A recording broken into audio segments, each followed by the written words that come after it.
గొప్పదో దీనికి అప్పుడు నీకు తెలుస్తుంది. Then you will understand how great the mind is. ఈ మనస్సు యొక్క ప్రభావము ఇట్టిది అట్టిది అని కాదు. The effects of the mind cannot be decided in a way.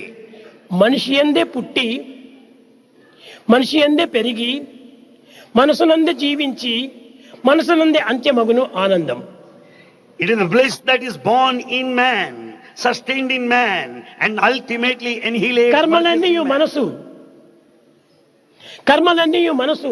All actions relate to the mind. కష్టములు అది ఒక మనసు, The difficulties also, జీవించుట ఒక మనసు, the decay, చెడుపు మనసు. the failure.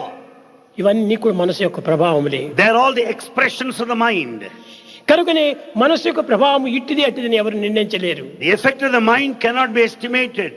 కనుక మనసు యొక్క ప్రభావమును మొట్టమొదట గుర్తించడానికి ప్రయత్నించాలి. Therefore we should know the effect and the influence of the మనసు mind. యొక్క ప్రభావాన్ని గుర్తించినప్పుడే మ్యాటర్ యొక్క స్వరూపాన్ని నీవు గుర్తించడానికి శక్తి ఉంటుంది. When once you know the impact of the mind, you can also know the nature of the matter. నీ ఇంద్రియాలను నీవు అరికట్టుకోలేనటువంటి వాడు ఇతరుల యొక్క దీన్ని ఏ విధంగా అధికారి కాగలవు?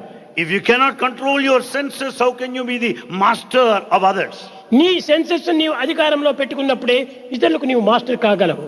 If you control your senses, you can be the master of the కనుక rest. మొట్టమొదట నీవు మనసు యొక్క ప్రభావాన్ని గుర్తించు. So first know the effects of the mind. పుట్టుట ఒక మనసు, The birth, భూమి నుండి మనసు, life, సంసారం ఒక మనసు, family, చావు మనసు, death, బాల్యమంతా ఈ మనసు, వార్ధక్యం ఒక మనసు, childhood, జీవించుట ఒక old మనసు, age, చెడుపు life, మనసు, failure, కర్మలన్నీ మనసు, all కష్టములు actions, ఒక మనసు, సంతోషం ఒక మనసు, happiness, చింత మనసు. and the mystery. They're all the effects and the manifestations of the ఇవంతా mind. మనసు యొక్క ప్రభావములే. The whole thing is nothing but the reflection of the mind. ఇలాంటి శక్తి కలిగినటువంటి మనసు నీ దగ్గర పెట్టుకొని With that powerful mind in you, నీవు అల్పునిగా భావించుకొని you consider yourself low.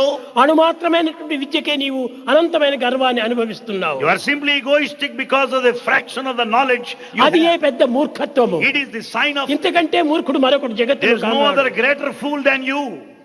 నేను అన్నీ తెలుసు అనుకుంటున్నావు, You think you know all.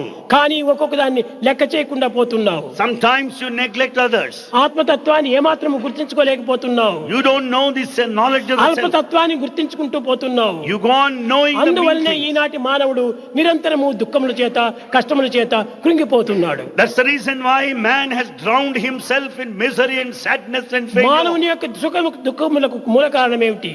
What is the primordial cause for the pleasure and the pain? ఈ సుఖ దుఃఖములకు మూల కారణం నీవే. You are the cause for the pleasure and దీనికి the మరొకరు pain. కారణం కాదు. No one else. కారణం ఏమిటి? Why? నీ సత్వాన్ని నీవు గుర్తించుకోలేకపోవటం చేత Because you don't know your own self. నీ సుఖ దుఃఖాన్ని నీవు పెంచుకుంటూ వస్తున్నావు. You go by your pleasure and the pain నీ in life. తత్వాన్ని నీవు గుర్తించుకుంటే సుఖ దుఃఖములు నీ వెంట రావడానికే వీల్లేదు. When once you know your true self, you will not be నిన్ను affected by తాకుట కూడా pleasure and నువ్వు pain. సాధ్యం కాదు. నిన్ను తాకుట కూడా సాధ్యం. No one can touch you anyway.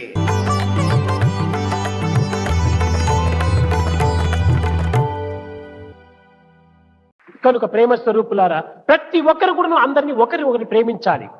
Embodiments of divine love. Each one should love ప్రేమించడం others. అంటే ఈ లోక సంబంధమైన ప్రేమను కాదు.